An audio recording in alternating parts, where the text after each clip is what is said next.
We have officially reached the final episode of Season 2 of the RBL, and this is the last video before the second ever RBL draft, which is filled with y'all's custom players. And this will be the last draft where you can submit a player without being a member, so make sure to press the join button on my channel, or go to the link in the description to become a member. And speaking of members, let's shout out the first batch of TKO members. We have the Spider Within, GH5TT, Huntrix, and 2 of us. So thank you guys so much for becoming members, and you get access to my videos early, access to the members only RBL Discord, and you can submit players for the upcoming draft classes. But in case you missed the last episode, which was the start of the playoffs, all the videos are in the playlist in the description, but we have reached the final 4 of the 2025 RBL season, and make sure to comment below your predictions for who will win it all. Is it going to be the Cincinnati Lions, the OKC Wolverines, the Kansas City Sparrows, or the Jacksonville Bulldogs? 3 of these teams did not make the playoffs last year, so it's been fun seeing these teams progress and become championship contenders. Alright, let's now head into the games. So the first game we're going to check out is the game 1 between the Bulldogs and the Sparrows. The teams with the same colors, so let's see which team will prevail. So the Jacksonville Bulldogs, they took down the defending champions, the Nashville Stars, in a shocking upset. Once again, we have a 7 seed taking out a 2 seed. That happened last year. The Ravens took down the Liberty, who were a 2 seed. And look at that dunk from Jackson Hayes. Look at that. Already putting on the highlights. There's a rebound for the Bulldogs during transition. They give it to Mo Bamba, who slams it. Mo Bamba has had a complete career resurgence in the RBL. He's played really well for the Bulldogs. And here we have Professor. Professor is in the game. Yes, the Professor. He's in RBL, and he's getting some minutes here. Doesn't play many minutes, but makes them count. A good mid-range jump shot there for the Professor. Let's see what the Sparrows can do coming up the court. Professor with the ball. Dangerous man to have the ball in his hands. He sends it to Jarrett Culver, who slams in with the dunk. Jarrett Culver is hyped, and the Sparrows are good this year, but so are the Bulldogs. No one was really expecting the Bulldogs to be good, but they've surprised a lot of people. Their bench has been stepping up. Like, speaking of Keon Johnson, he's been great for them. Keon Johnson, not Jackson Hayes. Mo Bamba's been really good. PJ Dozier stepped up his game. And there is Jimmer Fredette, classic Jimmer Fredette, making these just crazy threes. Doesn't matter if he's falling over, still goes in. And he sends it to Montrezl Harrell, who slams it. You already know Montrezl is gonna get the crowd hype. Always known for being an energy guy. Jimmer's in the pick and roll. Jackson Hayes, that is a nasty pick and roll. It's like pick or poison. Do you want Jackson Hayes to drive into the paint? That's pretty scary. Or do you want Jimmer to pull up from 3, which definitely don't want that to happen. He was the first ever sharpshooter of the year for the RBL. And Mo Bamba pulls up from 3, makes it. He's really worked on his 3-point game, and it just makes him even more versatile. A guy who can easily score in the paint due to his length and can make threes, I mean, that's pretty scary. And the Professor drives into the paint.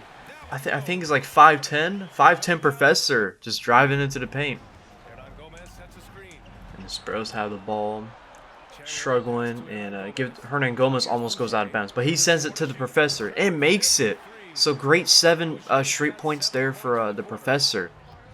Like I said, does not play a lot of minutes usually, but he's making them count here. And there's a 3-point jump shot from Frank Jackson, former, I think the last team he played for was the Detroit Pistons or the Pelicans, but he's a great athletic player that can also make threes. And Jarrett Culver lobs it up to Montrezl Harrell. Great highlight play there, and that increases the Sparrows' lead. Let's see the Bulldogs can make a comeback, and there's Keon Johnson. Makes a 3 there, so there is a chance for a comeback here for the Bulldogs. We have John Wall with the ball, and they have team takeovers, so anything can happen here. And Mo Bamba gets into the paint. Mo Bamba can really do it all. He can do it all. And Jimmer with the ball. Definitely a guy you don't want with takeover on, but they trust Montrezl Harrell, and Montrezl Harrell gets it. That could win them the game. That was huge. Bulldogs pull up, can't make it, so the Kansas City Sparrows win because of Montrezl Harrell. That's why he was a candidate for Clutch Player of the Year. Sparrows take game 1. They are one win away from making the finals. Last year, they lost in Game 3 to, I believe, the Stars. So they don't want to go to another Game 3. So, and now let's head into Game 1 between the Wolverines and the Lions. This should be a great series. Zach Edey and the Wolverines have been really good this season. They made the 4 seed, and the Lions are the 1 seed. They made it past the Liberty in the first round. There's Marcus Morris with some Hakeem moves there. Good stuff from him. But yeah, great story here because both teams were one of the worst. Actually, I mean, the Lions were the 2nd worst team last year, and the Wolverines were the 3rd worst. And they are now, battling to make it into the finals. So, I mean, there was some concerns early about, like, because of the draft lottery tournament, the bad teams would stay bad, but obviously that has not happened. But here's a 3 from custom player, Chase Allcroft.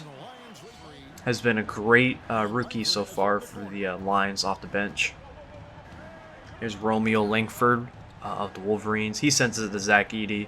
And, I think you should just do that every play. It seems to work often. Zach Edey almost runs into a cameraman. Make sure he's okay. Here's Reggie Bullock. Sends it to Defensive Player of the Year, Usman Garuba this season. And Marcus Morris is killing them in the post. Well, he was on a 5'8" Marquise Noel, so that will happen from time to time. Marquise Noel, former Kansas State. If you remember, he had a great March Madness run. There's Kelly Olynyk with the 3. Or no, that is Doug McDermott. Doug McBuckets with the 3-pointer there. Always a reliable shooter for the Lions. And Ricky Rubio has the ball. He sends it to Reggie Bullock in the corner and makes a 3. And dude, the Lions have so many shooters. It's absolutely ridiculous. They you could tell after whenever all the RBL teams selected their first initial players. I mean, the Lions knew what they wanted. But there's Zach Edey in the paint. And the Wolverines are also dangerous too because they have Zach Edey, I mean, the best paint scorer in the league, but they also have great shooters. I mean, they have sharpshooter of the year, Devontae Graham, to send it off to. But there's Jared Solinger, who hasn't been that great in the RBL so far. But if you remember, he was like dropping like 50 points every day in China, but you're not going to do that in the RBL. And that's a crazy 3 from Amari Bailey. Don't know how he got that. But yeah, I mean, it's hard to score in the RBL. Hand checking's allowed, and defense just promoted a lot.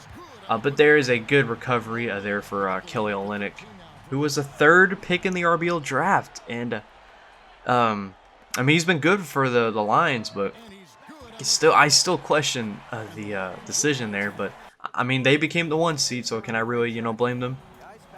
And there is an and 1 lob to Doug McDermott, very clutch there.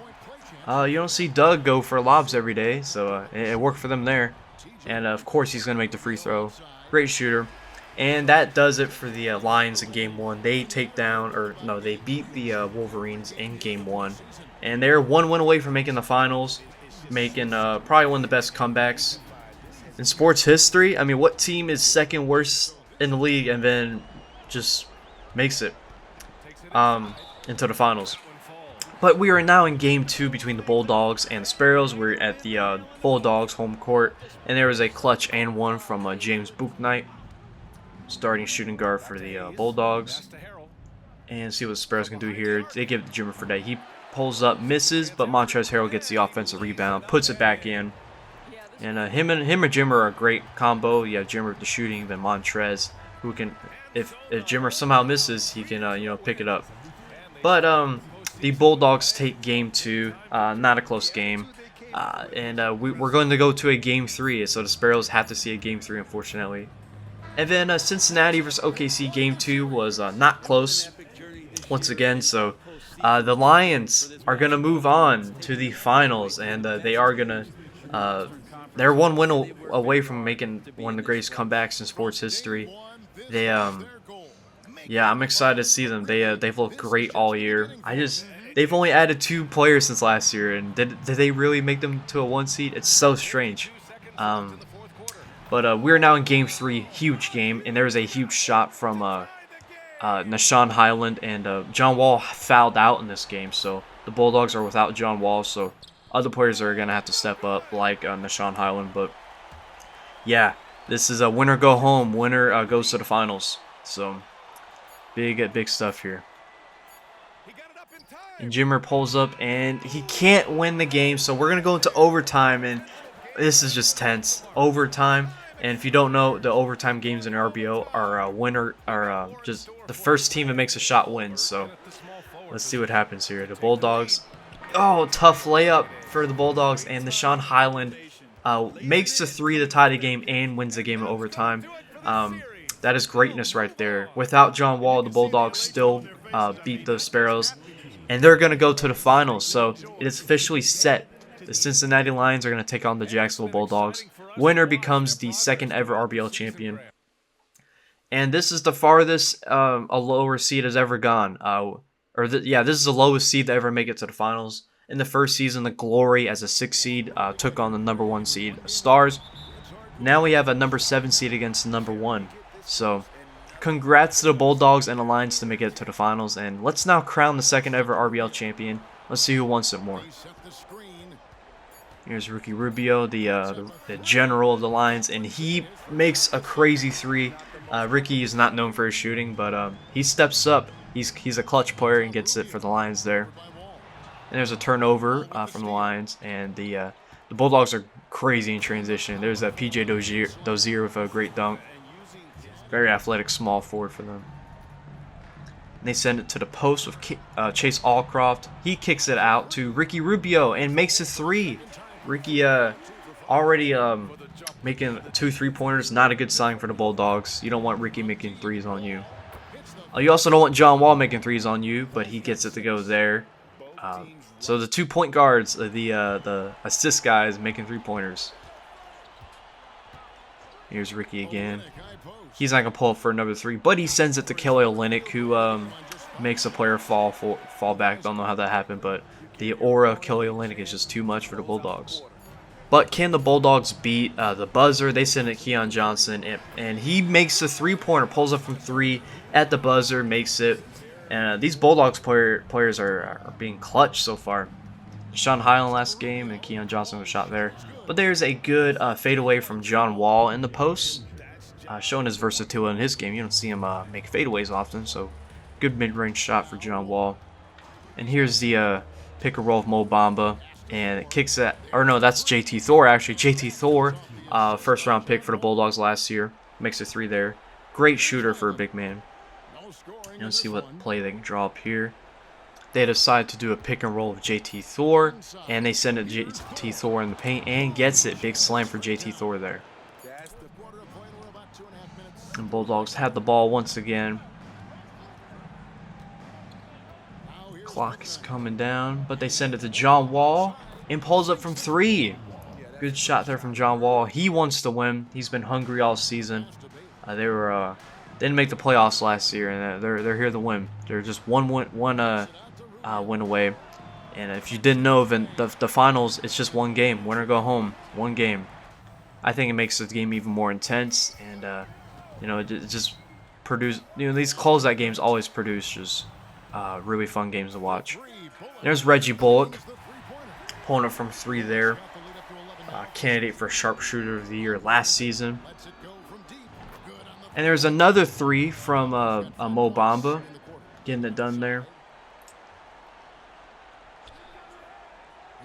And here's Doug McDermott, and that might be the dagger. That may be the nail in the coffin. That could be the shot that gives the Lions a championship. And it is. Congratulations to the Cincinnati Lions. They've become the second ever RBL champion. Second worst team last year. They are the champions of the RBL. Great story here. They played great team basketball. Every time they needed guys to make shots, they did. They have a good plethora of inside players like Usman Garuba in the paint. Kelly Olynyk is a good post player. And then they just have so many shooters. And they have one of the best, point guards in the league, Ricky Rubio, distributing the ball. He's always going to find his open shooters. Great stuff from the Cincinnati Lions, and let's see their celebration here. Here's Kelly Olynyk getting hyped, and Kelly Olynyk played great these playoffs and in this game too. He could probably win Finals MVP. That or Ricky Rubio, wouldn't be surprised. But look at that there. That's what it's all about. And it looks like Kelly Olynyk does win Finals MVP, gives the championship off to their starting point guard, Ricky Rubio. and this is a sight to see. So congrats to the Cincinnati Lions. And Kelly Olynyk did end up winning the Finals MVP. And yeah, the Lions are the champions. So thank you guys for watching, and make sure to like, subscribe for more RBL content. Make sure to become a member, and the next episode will be the start of the offseason, and you know what that means, the RBL draft. So everybody will see all their custom players get drafted, and if they don't get drafted, they'll be signed to a team as a free agent. So make sure to stay tuned for that. But that all being said, that was the conclusion of the RBL Season 2. Thank you guys.